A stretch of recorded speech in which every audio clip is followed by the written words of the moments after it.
Well lads, ladies and anyone else watching, welcome to Well Lad. This is the SST here with the new Apex Season 5 trailer for you. We're going to break it down. We got a lot of surprises, a few things confirmed, and we got to see some of Loba's abilities in action. But without any further ado, let's get into it. So we start off in Skulltown, and this is where one of the biggest surprises of the video, or potential surprises, will come in, but we'll talk about that at the end. I want to talk to you guys about these bombs.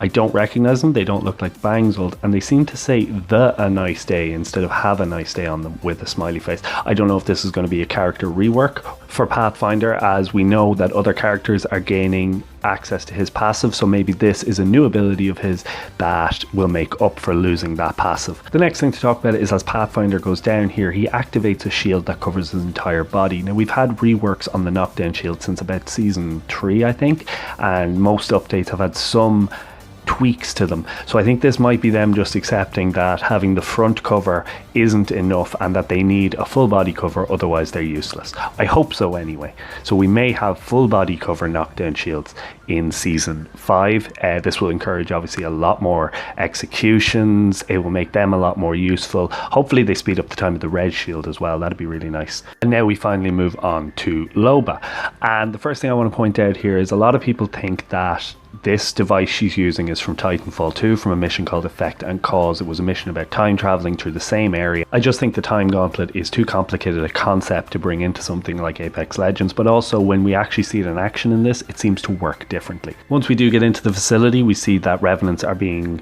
built the same way that the IMC constructed all of their forces during the Titanfall series, and this is just really clever world building by the creators. They are brilliant at calling back to Titanfall and keeping the lore consistent. As Loba is trying to access Revenant's original form, she looks at this screen. Really all it is a reminder of the timeline of Revenant. And then we get to see that Revenant's backup is actually his original head. Now this is a really clever piece of story building, whatever way you want to look at it. It may have something to do with the campaign that's coming to Apex Legend, or rumoured to be coming, or it could be a nice nod to how Revenant can die in the games and come back. But being a Soliloqurum, we knew that was possible, and when you start going down that road of thought with it, then you start to have to question how other legends come back after every match. But the idea here clearly is to kill Revenant. Killing one of his forms isn't going to be enough. You have to kill this original copy. And then we get our first look at one of Loba's abilities. We knew of this ability from the data mining. She has the ability to pull loot towards her.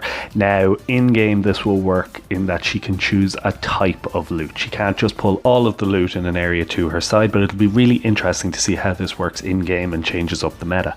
The next thing I want to mention is these guys. These guys are called Stalkers. They are from the Titanfall universe. They were on the side of the IMC. In case we end up coming up against them in game, you can see there on their backs that there is a red pack, and in Titanfall that was the easiest way to kill them, was to shoot at that red pack, just as a tip for if we end up coming up against them in the game.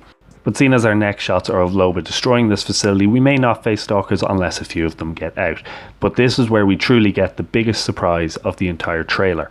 As the facility is falling down, we get a shot of the famous Skulltown skull sinking into the water.